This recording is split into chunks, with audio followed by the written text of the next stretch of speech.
مننه خوشحاله اوس احتشام صاحب ستا د دې سوال نه یوه نړۍ مننه چې دا زمانه دا سوال وکړه میډیا ته مخامخ نو دغه شاعران ته خو اول زما ډېر لوی سلام دی ډېر غټ سلام ورته کوم بل د نن سبا خو شاعران چې کم زدي نوي کل کې ښه شاعران شته ښه ادیبان پکې شته دی ښه لیکوالان جوړ یعنی چې کم عمره شاعران دي راځي مشاعرې ته په ګجو خان روډ باندې زموږ ادبي مرکې تنقیدي مرکې یا یعقوب خان مارکیټ کې نوي کل هلکان زه ګورم چې ښکلې شاعري کوي ښکلې لیکنې کوي چې زما سوچ او فکر هم هغه ته نه رسېږي خو په نوي کل کې ځینې ملګري شته دی چې زه به واخلم کسکر صاحب به واخلم اورې نو داسې بیا د کسکریزم په شان ډېر کسکریزم په شان نور شاعران هم شته دی او داسې شاعران شته دی چې د خپل شهرت او د څه لالچ دپاره د څه دولت دپاره زما ملا صاحب یادوي زما شیخ صاحب یادوي زما استاد یادوي محترمه عالمان زما یادوي زما حاجي صاحب یادوي وا حاجي صاحب وا حاجي صاحب د څه دې وکړو وا شیخه څه دې وکړو نو زه دغه ملګرو ته زما دا پیغام دی چې دا ملا صاحب زه دا فکر کوم او دا منم زه په خپله د رحمان بابا د شاعرۍ نه متاثره یم او زه دا ټولو شاعرانو ته وایم چې د ټولو شاعرانو استاد چې کوم دی دا رحمان بابا دی هر څوک د رحمان بابا شاعرۍ ګوري د هغې نه لفظونه راخلي د هغې نه لغاتونه راخلي کلامونه د هغې ګوري او په خپلو کلامونو کې د هغې د لغاتونو د لفظونو استعمال کوي نو زما ملګرو دغه ملا صاحب چې ځینې ملګري یادوي د خپل شهرت لپاره په بد دغه باندې یا شیخ یا حاجي صاحب یا الله پاک ته ای خدایه داسې یو ټم بم در سره شته او که نو الله پاک سره خو داسې ټم بم دي که یو ټم بم یې راګزار کړو نو دا دنیا به ټوله نه یا خو د الله نه دغه ټم بم مه وغواړئ تاسې په خپله داسې ټم بم د رقیب دپاره جوړ کړئ چې دغه رقیب پې تاسې ختم کوي په خپلو اخلاقي ادبي لفظونو باندې واو نو زه خو ذهن کې مې څه راځي یو څو شعرونه ما څه لیکنه نه ده کړې په دې کسکریزم په شاعرانو باندې خو که ستاسې اجازه وي دوه درې بیا ته زما په خوله راځي چې تاسې دی شام صاحب وایي چې د ځینو د ادب ځینې چکني جوړه کړه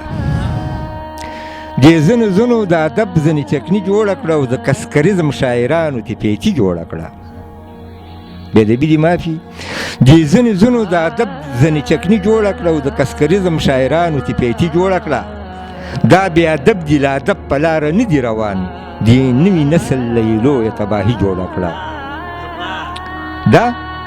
بې ادب دي د ادب په لاره نه دي روان د نوي نسل له یې لویه تباهي جوړه کړه او دا د شهرت او د دولت او د وحشت لیوني داسې ده شام صاحب دا د شهرت او د دولت او د وحشت لیوني په خپل ماحول کې دغو ځان له ګمراهي جوړه کړه نو زه دغه ملګرو نه خواست کوم زما بچیان دي زما کشران دي او زه به دا ویم چې زه مشر یم دوی به نه پوهېږي خدای دې له پوهه ورکړي خو نه ملګرو زما ملګرو داسې غلط الفاظونه مه استعمالوئ چې زما نوی نسل ته غلط رنګ واخلي او ځکه چې وایي هغه یو متل دی وایي چې خربوزې کو دیکر رنګ پکړتا ہے نو ملګرو نو تاسې داسې شاعري وکړئ د رحمان بابا په شان کلامونه وکړئ چې دغه شیخ همدغه ملا په منبر کښېني او ستاسې کلامونه ووایي د زړه په باغ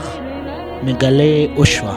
د زړه په باغ مې ګلې وشوه بویه چې بیا سپرلی راځي سپړې ګلونه شروع کوم په نامه د هغه المقیت یعنی طاقت وربهونکي جل جلاله په نوم چا چې اختشام خان ته دومره طاقت ورکړو چې ستاسو مخکې خوله پرانسته په نامه د هغه المعز یعنی عزت وربهونکي جل جلاله په نوم چا چې زمونږ او ستاسو په شریکه پروګرام ادبي محفل ته په سوشل میډیا یو ستر د عزت مقام ورکړی دی سلامونه نیکې هیلې او پیرزونې مې ومنئ د لوی بادشاه نه تمه لرم چې روغ رمټ به یې د صحت او د عزت په جامه کې وپټي درمنو کتونکو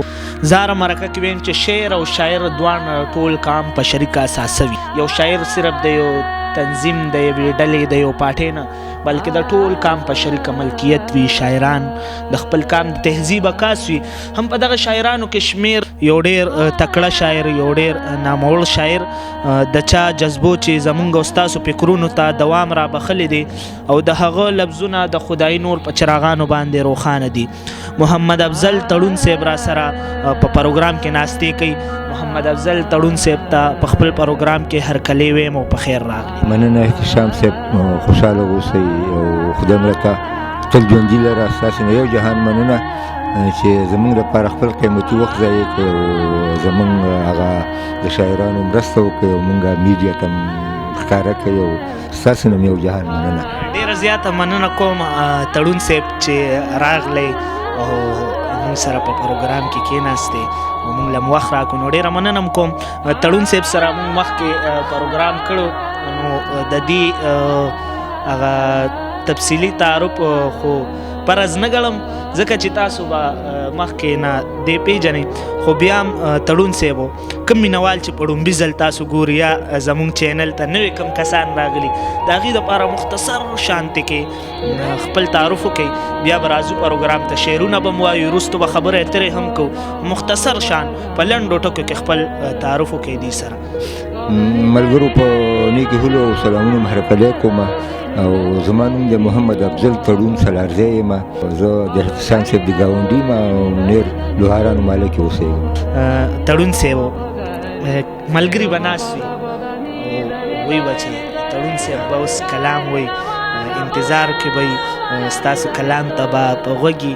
نو غواړم چې زموږ د مینوال سره یو ښایسته شانتې کلام ریکارډ کړئ. نو څنګه مو خوښه ده؟ زما خو چې خپل ځاني کم غزل چې خوښ دی چې ستاسو په کتاب د محبت زنځیر کې چاپ شوی هم دی، نو غواړم چې هغه غزل راته ډالۍ کړي. هغه غزل څه دا رنګه دی چې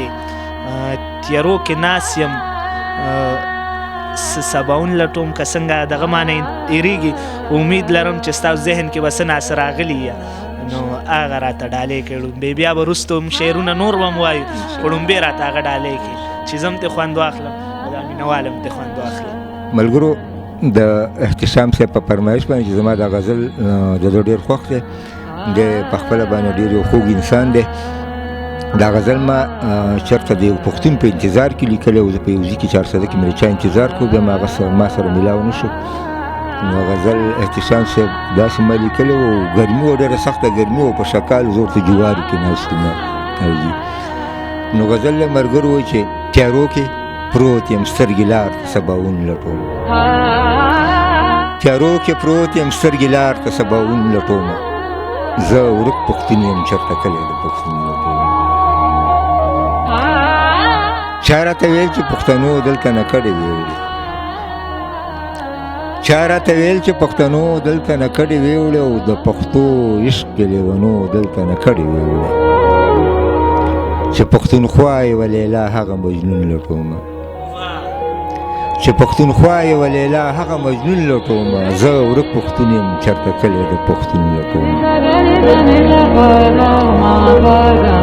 او احتشام صاحب بیا پکې شعر دی چې په پت مین د وطن شمې شاعران نه ښکاري، پت مین د وطن شمې شاعران نه ښکاري. بېادبي دي مرګ اوس خو ټول کسکریزم دی.